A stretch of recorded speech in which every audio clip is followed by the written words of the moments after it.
This is the weekly briefing of the Federal Government of Somalia issued by the Minister of Information. President Hassan Sheikh Mohamud appointed Mr. Abdikarim Hussein Goulet and Mr. Mohammed Abdiware to be national envoys for Somaliland affairs and stabilization.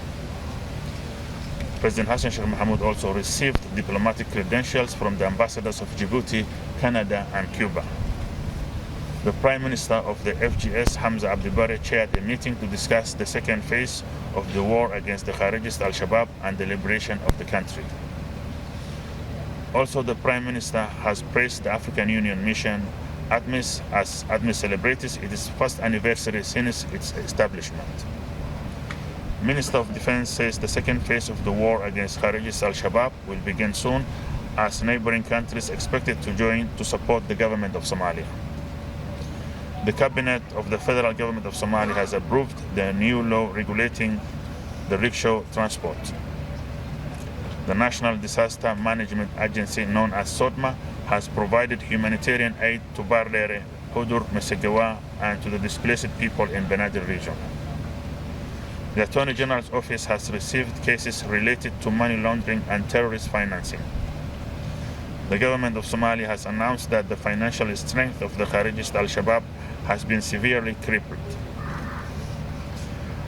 Abdi Hassan Hulbale, who is one of the leaders of al-Shabaab terrorists, surrendered to the National Army in Lower Shabelle region.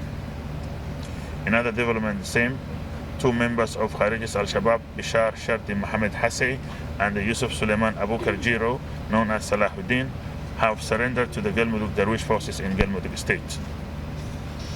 Hussein Dahir Malin Dege, who was in charge of al-Shabaab attacks against civilians, has surrendered to the National Army in Erler district of Galmudug. Also, another prominent figure, Alas Ibrahim Ahmed Barre, was arrested in an operation conducted by SNA in the same area.